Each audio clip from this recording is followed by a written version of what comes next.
Good morning, everyone, and thank you for tuning in into this week's edition of the Elevenses series, presented to you by Google Partners. My name is Andres, and I'm an account strategist here at the UKI agency team. And my name's Shane. I'm an agency development manager alongside Andy. And previous to that, I worked in the mobile and mobile sites team as a product expert. And today we're going to be discussing and rethinking your mobile site experience, specifically covering how your consumer behavior should guide your mobile site design. So in today's Hangouts, the main topics we want to cover is the imminent shift in consumer behavior towards mobile, the impact on your business of not having a mobile site, the three pillars for mobile site success, some tips and action items that can help you develop your strategy towards a good mobile site experience, and finally, a bank of additional resources to go ahead and action a strategy. So let's talk about mobile, essentially the year that was last year and this year ahead. As you know, last year was the year of mobile. Here at Google, we pushed a lot for mobile, and we knew it was a big thing coming up. And obviously, that basically manifested itself into something greater, which was for the first time in Google search history, mobile search queries overtook desktop queries. Also, we had Mobilegeddon, which was the algorithm change that boosted the ranking of mobile-friendly page sites. Obviously, these two elements combined have put in a pretty strong trend for 2016, which we're seeing as mobiles being by a long shot the primary devices for our users, and therefore meaning for your business that a mobile presence is highly imperative.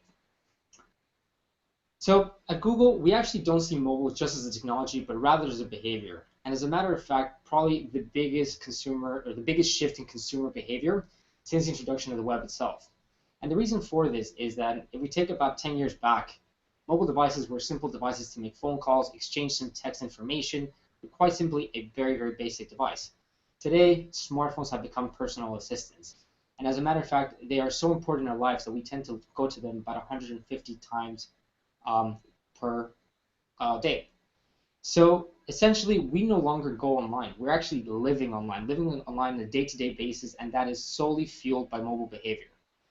And what this means is that the constant connectivity translates to more opportunities for our businesses than ever. But rather than looking at it as why it's imperative to have a mobile website, let's look at the other way around. How not having a mobile-friendly website has a major impact on your overall website engagement metrics and your business. So a recent case study showed that companies who did not have a friendly mobile site experience suffered on 4 particular fronts. The first one, which is quite obvious, is a decrease in interactions. Obviously, somebody that had been to their website and had not seen a particular good experience were very, very likely to come back to it. And that had a kind of average 33% decrease in overall interactions. Second front is to do a lot with Mobilegeddon and the rank algorithm change. Obviously, there was a drop in organic rank both on desktop and mobile website engagement metrics, equating to around 27% on average. The third pillar, and while it might seem a positive one, is actually probably the most surprising one, which is an increase in bounce rate. That ties in with the decrease of interactions because increase in bounce rate, if somebody's going onto your site, the content is not loading quick enough, we're not getting the content that we want, or it's very hard to read, the likelihood of somebody going off your website and going for a competitor is quite high. And that finally affects the fourth one, which is the overall loss in mobile site traffic, which around 9-10% is quite a huge loss in overall mobile site traffic. So with that being said, and maybe looking down at why it's important for your business to have a very dedicated mobile site experience, we should first understand why we need to tailor a desktop experience for a mobile experience for our users. And this is basically on 3 different fronts that it's important. The first one is based solely on intentions, so the fact that our users have complete different intentions on mobile.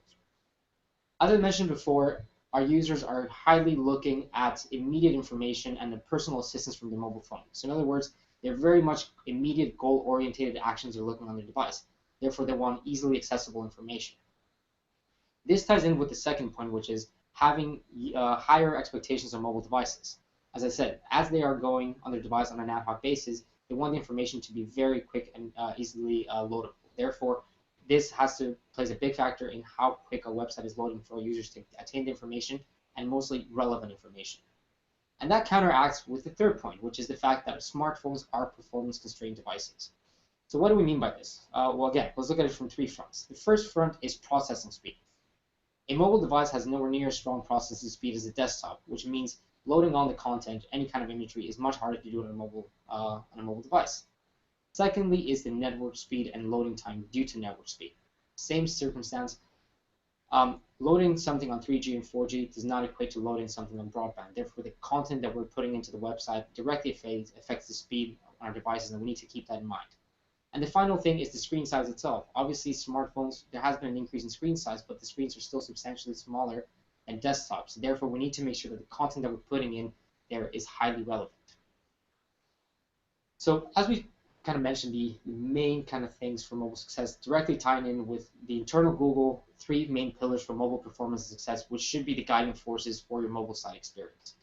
The first one there is speed, as we talk about. Both performance constraint and the fact that our users have high expectations, speed is the primary angle there. We need to make sure that our website is loading as quick as possible so that we can provide information immediately. The second thing is the functionality and design. Again, the intention of the user is primarily looking at information quickly. Therefore, we need to portray the right type of information at a very easily navigatable rate, which ties into the third thing, which is what content we need to include. Again, relevancy of the content and content that needs to be included in a mobile website design should be different to the one on the desktop. Now, without going into too much more depth in this area, I wanted to pass over to Shane, who's going to give you a field for each one of these three pillars. Great, thanks a million, Andy. And just on this, we would very much say these three pillars are in this order in terms of order of importance. And so that's why we're going to start with speed. And as Andy mentioned, two key factors here. Number one, a phone just simply can't process as fast as a laptop. That's common sense. And 3G and 4G aren't as fast as Wi-Fi, making speed so important. But let's look at the numbers, and as it says, the numbers don't lie, and the speed it loads at really affects your revenue. So, and a source that was done on this, a study on this, found that a 1 second delay can actually mean a 7% reduction in conversions. And to me, this is absolutely enormous. To put it in a bit of context, if you have 200 conversions a day on a retail site, and you have a 1 second delay, that's 15 conversions a day that you're missing out on. And that's assuming there's a 1 second delay. I mean, ideally, we would have a mobile site load in 1, 2, 3 seconds, but often it's up in the 10, 11, 12 sections. And really, this ties into the point that, you know, making a mobile website and making a mobile website really fast, yes, it does cost money, but it isn't a cost. It's an investment, and it is money that you eventually get back in extra revenue. And I think that's a really key point here. And then it comes to what can we do about it? If our page is so, how do we know? What can we find out about it? And we just have two quick resources here. There are more at the end, but this first one is PageSpeed Insights, which is a tool that we have. Type in your URL, get direct advice about speed and, you know, quick fixes of how you can make your page faster from there. Really useful, really simple to just pass on to your webmaster or change yourself. And the one thing I would say here is a lot of people do this kind of thing just for their homepage and think, great, we've got that down to 3 seconds. But don't forget that your site is a hell of a lot more than just a homepage. And, you know, some of the key pages that people miss are any of the transaction steps or the checkout pages. So just make sure if you're doing this that you're doing it throughout the site and using it in tandem with analytics to see where people fall off as well. Another great one, and I find this one particularly good if you're someone who's been fighting for an M site for a long time, either with your company or with your clients, and you're being pushed back because of red tape or cost. And what you can actually do is put in your URL, put in the URL of a few competitors, and it will run the speed of your website compared to the competitors. It will play a little video of your site loading against your competitor's site loading on mobile as if it's on 3G and see how you stack up. And it's a really good point to make that if over 50% of our queries are coming from mobile and we're loading with a 7-second gap to our main competitor, we really need to get going on this. So that's a really useful resource. The next step is around functionality and design. And again, this is an area where I think people get quite confused as to what the main priority is for this. And I will be pretty definitive in this, in that you can see the bolded section of this quote on the left, performance over pretty. And this is where it is a mindset shift from desktop, where it really is, you know, often about making the site look good. On mobile, it is about making the site work well, and that really is the absolute key thing. If you have a choice of something looking really well or being quick and fast to use and easy to use, on mobile, always go with the performance side of things, because performance is design's best friend, not its enemy. And what I would say is that you don't come away from a mobile site thinking that site looked amazing, because too often a screen is too small for that. You come away saying, I thought that wasn't going to be easy task to do on mobile, and it was a joy to use. That's what you really remember. And I think with that, we do have a set of principles, which again, we'll go through at the end in more detail, but we have the basics of them summed up here. There are 25 mobile site design principles. And they're really quite simple. Make sure it's clear and easy to navigate. And you can see site search in the top right. That's absolutely ballooned since mobile came on the scene. You can check your analytics and see how much site search has gone up in the last few years. Make sure forms are easy to fill in. People can convert quickly. And to be honest, the bottom right is a key thing for me. Getting a mobile website is not the end of the discussion. It is the start of the discussion. You constantly want to make it better, optimize it, and make it faster. So those principles are always good as a kind of a checklist for your mobile website to make sure you're doing things correctly. And the last pillar we're going to get to is content. And what we're going to look at is two things here, is the limitations of mobile for content and also the advantages of mobile for content, which we often forget. So if we start off with limitations, these are some of the things, the absolute usual suspects that affect our performance. They affect performance as in ease of doing things, but primarily they affect speed. Images too large is by far and away the most important one of these. People have desktop size, HD images that really are just of absolutely no use on mobile. Make sure they're as small as possible. Then you've got things like too much resource requests, challenging the processing power, the same with too much Java. Custom fonts is one. People want their fancy, pretty fonts, and really you want performance. If your phone is going to have to go and download a custom font before it shows text, that's going to slow you down dramatically. And lastly, redirects. I think most people are pretty aware that this is, something you want to limit as much as humanly possible. So try, especially for mobile, to cut that down to the minimum. So they're the limitations, and that's what we tend to think about mobile is, oh, this is limiting what I can do with my mobile site.